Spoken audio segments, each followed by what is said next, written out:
Muqaddas kitob so'zlamoqda dasturi. Aleksey Alekseyevich, rossiyalik Aleksandrdan savol. Ilmiy-falsafiy nuqtai nazardan masihiylik e'tiqodini isbotlash kerakmi?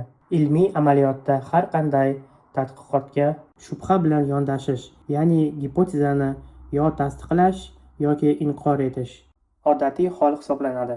Bu holat ba'zan to'g'ridan-to'g'ri isbotlab bo'lmaydigan narsa ishonishni talab qiladigan masihiy mavqe bilan qanday uyg'unlashdi? Bu albatta juda qiziq savol bo'lib, u ichiga chuqur teologik, falsafiy va apologetik masalalarni qamrab oladi.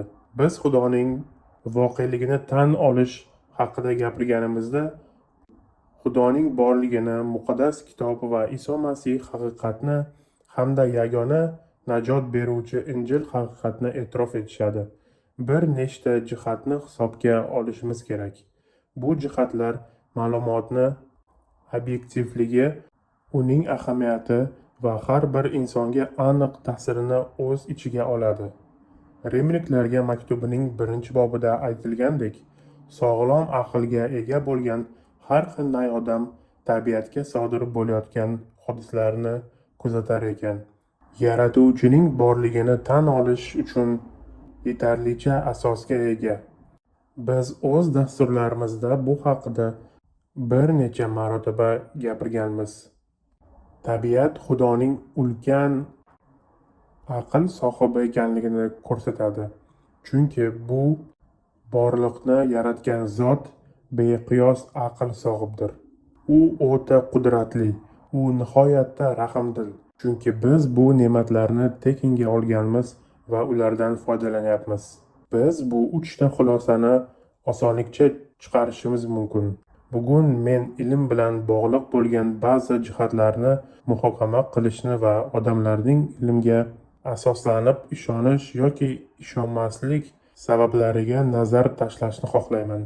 Har qanday ilmiy da'vo, gipoteza yoki tadqiqot muayyan asosiy ilmiy tushunchalarga tayanadi. Bu juda qiziq holat. Chunki bunday asosiy ilm tushunchalar hamma tomonidan o'z-o'zidan ma'lum haqiqat sifatida qabul qilinadi. Masalan, ilmiy tadqiqotlarda asosiy farazlardan biri moddaning o'zgarmasligi qoidasidir. Bu nima degani? Masalan, Nyuton boshiga olma tushganida u har qanday olma ham aynan o'sha qonun asosida tushishni biladi. Agar bu tamoyil inkor qilinsa, har qanday ilmiy tadqiqot o'z ahamiyatini yo'qotadi. Agar turli daraxtlardagi olmalar har xil qonunlarga bo'ysunsa, ilmga hech qanday ishonch qolmaydi. Bu umuman harakatlanayotgan har qanday narsaga, massasi bor har qanday jism, tezlikka ega bo'lgan har qanday obyekt ma'lum bir tortish kuchiga ega. Tartibli qonunlar mavjudligi ularning barqaror ekanligini ko'rsatadi. Demak, borlikdagi barcha materiya ma'lum qoidalar asosida harakat qiladi. Shuning uchun bu qoidalarni kimdir o'rnatgan degan xulosaga kelish mantiqan to'g'ri va shunga o'xshash juda ko'p narsalar bor. Men misollar keltirishda matematikadan foydalanishni yoqtiraman. Chunki u moddiy emas va o'zgarmas. Ya'ni uni hech qanday shaklda bo'ysundirish mumkin emas. Bunday matematik, fizik va tabiiy qonunlar juda ko'p. Shu boisdan aqlli inson ularni o'rganganda Xudoni haqiqiy mavjudligini tan olish mantiqan to'g'ri bo'ladi.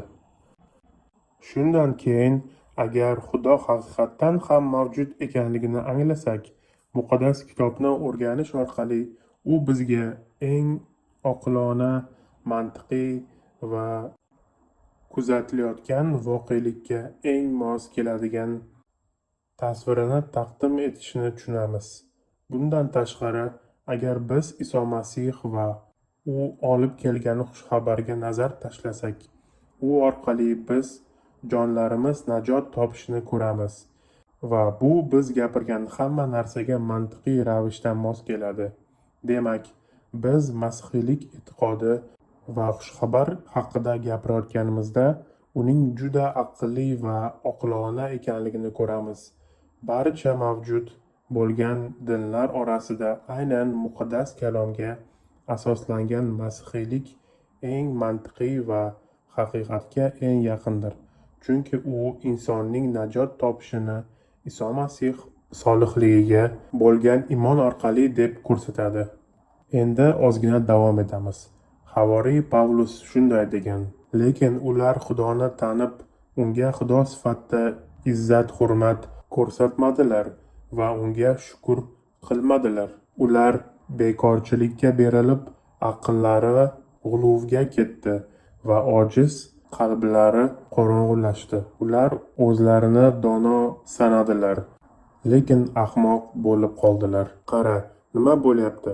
Bu odamlar Xudoni borligiga yetarli dalillarga ega bo'lgan holda ham ishonmaydilar. Bu dalillar juda mantiqiy va ochiq oydin bo'lishiga qaramay, ular o'z yuraklarida Xudoga qarshi qo'zg'olon bilan yashaydilar.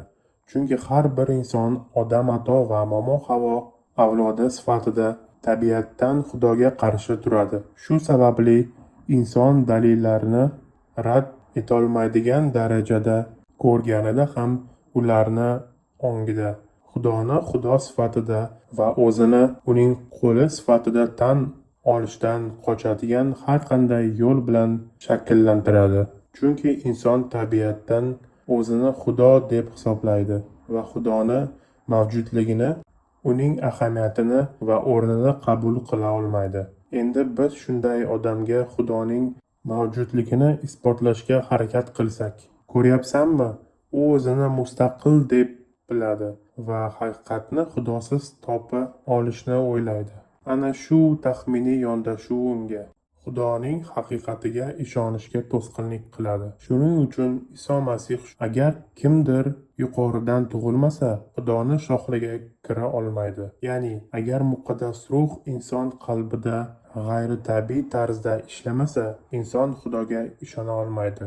Endi bizning vazifamiz nimada? Bu haqida Havoriy Butrus 1-Butrus 3:15 da shunday degan: qalbingizda Xudovandni muqaddas tuting va sizdan umidingiz haqida hisobot talab qilgan har bir kishiga yumshoqlik va ehtirom bilan javob berishga doimo tayyor bo'ling.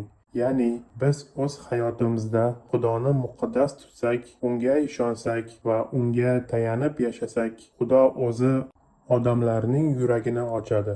Ana o'shanda biz ularga haqiqatni yetkazishimiz mumkin va bu haqiqat ularni yuragiga ta'sir qiladi va bu inson aniq bo'lgan dalilga asoslanib Xudoga yaqinlashadi. Biroq bu jarayon faqatgina Xudoning inoyati bilan ro'y beradi. Agar bu jarayon insonning hayotida sodir bo'lgan bo'lsa, demak, uning yuragidagi asosiy tushunchani Xudo o'zi o'zgartirgan.